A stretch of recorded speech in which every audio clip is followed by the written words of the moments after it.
ಗಡಿಲಿ ಸೈನಿಕರು ಎಷ್ಟು ಕಷ್ಟ ಬೀಳ್ತಾರೆ, ಅವರು ಕೆಲಸ ಮಾಡುವಂಥ ಜಾಗ ಹೆಂಗಿರುತ್ತೆ ಈ ವಿಡಿಯೋದಲ್ಲಿ ನೋಡೋಣ. ನೋಡಿ, ಸೈನಿಕರೆಲ್ಲ ಈ ಬಂಕರೆಲ್ಲ ಕೆಲಸ ಮಾಡ್ತಾರೆ. ನಮ್ಮ ಶತ್ರುಗಳು ಇರೋ ಕಡೆ ಗುಂಡಿನ ದಾಳಿ ಮಾಡ್ತಾ ಇರ್ತಾರೆ. ಇಂಥ ಬಂಕರ್ಗಳಲ್ಲಿ, ಇಂಥ ಜಾಗಗಳಲ್ಲಿದ್ದು ಬನ್ನಿ ಸೈನಿಕರು ಕೆಲಸ ಮಾಡುವಂಥ ಬಂಕರ್ ಒಳಗಡೆ ಹೋಗೋಣ. ಇದಂತೂ ಸಿಕ್ಕಾಪಟ್ಟೆ ಇಂಟ್ರೆಸ್ಟಿಂಗು. ನೀವಂತೂ ಎಂದೂ ನೋಡೇ ಇರಲ್ಲ. ನಾನು ಇದೇ ಫಸ್ಟ್ ಟೈಮು, ಯಾವತ್ತೂ ಬಂದೇ ಇಲ್ಲ ಇಂಥ ಜಾಗಕ್ಕೆ. ನೋಡಿ, ವಾಹ್, ಇಲ್ಲೆಲ್ಲ ಸೈನಿಕರು ಬಾಂಬು, ಬುಲೆಟು, ಗನ್ನು ಎಲ್ಲ ಇಟ್ಕೊಂಡಿರ್ತಾರೆ. ಇಲ್ಲಿ ನಿಂತ್ಕೊಂಡು ಆ ಕಡೆ ಈ ಕಡೆ ನೋಡ್ತಾ ಇರ್ತಾರೆ. ಆ ಕಡೆ ಈ ಕಡೆ ದುಶ್ಮನ್ಗಳು ಕಾಣಿಸಿದ್ರೆ ಯೋಚನೆ ಮಾಡಲ್ಲ, ಗುಂಡೆ ಆರಿಸೋದು. ನೀವು ಮೇಲ್ಗಡೆ ಅಲ್ಲೆಲ್ಲಾದ್ರೂ ನಿಂತ್ಕೊಂಡು ನೋಡಿದ್ರೆ ಈ ಥರ ಇಲ್ಲಿ ಹಳ್ಳ ಇರೋದು ಗೊತ್ತೇ ಆಗಲ್ಲ, ಮತ್ತು ಇಲ್ಲಿ ಯಾರಾದರೂ ಇರ್ತಾರೆ ಅಂತಲೂ ಗೊತ್ತೇ ಆಗಲ್ಲ. ಆ ಥರ ಇರುತ್ತೆ ಈ ಜಾಗಗಳೆಲ್ಲ. ಹಲೋ, ವಾಲೇಕುಮ್ ಅಸ್ಸಲಾಂ. Very nice, very nice.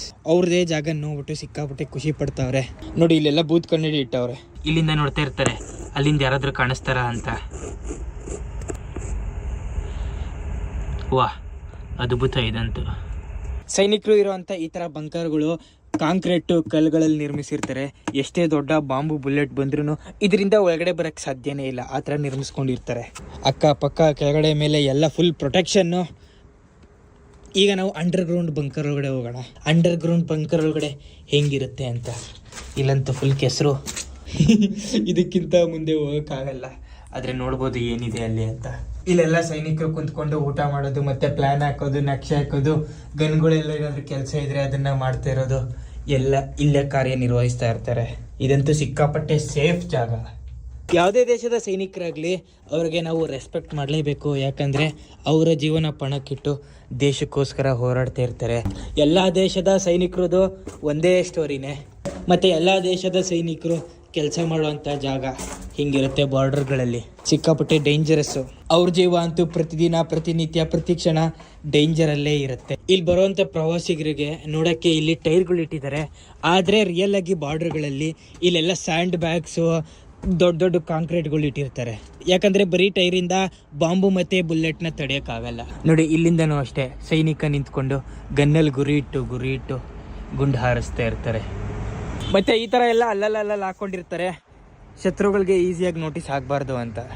ಇದೇನು ದೊಡ್ಡಮ್ಮ ಥರ ಇದೆ, ಸೇಮು. ಸಿಕ್ಕಾಪಟ್ಟೆ ದೊಡ್ಡ ಗನ್ ಇದಂತೂ. Real gun. ಅಜರ್ಬೈಜಾನ್ ಮತ್ತು ಅರ್ಮೇನಿಯಾದ ಯುದ್ಧದಲ್ಲಿ ಹೋರಾಡಿರೋವಂಥ ಗನ್ ಇದು, ಮಿಷಿನ್ ಗನ್ ಇದು. ರಿಯಲ್ ಆಗಿ ಯುದ್ಧ ಮಾಡಿರೋವಂಥ ಗನ್ನನ್ನು ನೀವು ನೋಡ್ತಾ ಇದ್ದೀರಾ. ಇಲ್ಲಿ ಬುಲೆಟ್ಗಳೆಲ್ಲ ಇದರಲ್ಲಿರುತ್ತೆ. ಆದರೆ ಈಗ ಎಲ್ಲ ಬುಲೆಟ್ಗಳು ಖಾಲಿ ಆಗಿವೆ.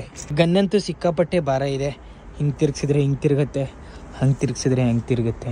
ಗನ್ನು ಮತ್ತು ಗನ್ನಿನ ಬುಲೆಟ್ಗೆ ಯಾವುದೇ ಕನಿಕರ ಇಲ್ಲ. ವಾಹ್, ಸೈನಿಕರು ಧರಿಸ್ತಾ ಇದ್ದಂಥ ಹೆಲ್ಮೆಟು ಸಿಕ್ಕಾಪಟ್ಟೆ ಭಾರ ಇದೆ. ಇದು ಈ ಪಾಟಿ ಭಾರವಾಗಿರೋಂಥ ಹೆಲ್ಮೆಟ್ನ ಹಾಕ್ಕೊಂಡು ಹೆಂಗೆ ಕೆಲಸ ಮಾಡ್ತಾಯಿದ್ರು. ಯಾಕಂದರೆ ಫುಲ್ ಕಬ್ಬಣ ಇದು. ನೋಡಿ, ಎಂಥ ಬುಲೆಟ್ ಬಂದ್ರೂ ಇದನ್ನು ಏನು ಡ್ಯಾಮೇಜ್ ಮಾಡೋಕ್ಕಾಗದೇ ಇರೋಂಥ ಹೆಲ್ಮೆಟ್ಗಳಿದು. ಎಲ್ಲಿ ಅಲ್ಲಿ ನಿಂತಿದೆ ನೋಡಿ ಟ್ಯಾಂಕರು.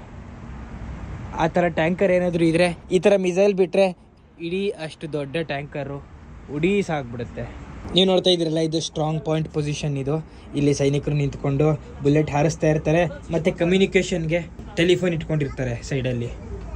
ವಾಹ್, ಅಸಲಿ ಗಣ್ಣೆ ಇಟ್ಬಿಟ್ಟು ಅವ್ರು ಇಲ್ಲಿ ವರ್ಕ್ ಆಗಲ್ಲ ಅಷ್ಟೇ. ವರ್ಕ್ ಆಗೋಂಗಿದ್ದಿದ್ರೆ 7.62 mm AKM ಅಸಾಲ್ಟ್ ರೈಫಲ್ಲು. ವಾಹ್, ಅಲ್ಲೇ ಗನ್ನು, ಅಲ್ಲೇ ಬುಲೆಟ್ ಬಾಕ್ಸ್ ಇಟ್ಟಿದ್ದಾರೆ. ಅಲ್ಲಿ ಸೋಲ್ಜರ್ ನಿಂತಿರ್ತಾರಲ್ಲ, ಇಲ್ಲಿಂದ ಯಾರಾದರೂ ಶತ್ರುಗಳು ಬಂದ್ಬಿಟ್ರೆ ಅಲ್ಲಿರೋಂಥ ಸೋಲ್ಜರ್ಗೆ ಗೊತ್ತಾಗಬೇಕು ಅಂತ ಇಲ್ಲಿ ನೋಡಿ ಈ ಥರ ಸೌಂಡ್ ಮಾಡೋವಂಥ ವಸ್ತು ಇಲ್ಲಿ ಇಟ್ಟಿದ್ದಾರೆ. ಸೊ ಅಲ್ಲಿ ಯಾರಾದರೂ ಇಲ್ಲಿಂದ ನುಗ್ಗಿದ್ರೆ ಇಲ್ಲಿ ಸೌಂಡ್ ಆಗುತ್ತೆ. ಅಲ್ಲಿರೋಂಥ ಸೋಲ್ಜರು ಎಚ್ಚರಗೊಳ್ತಾರೆ.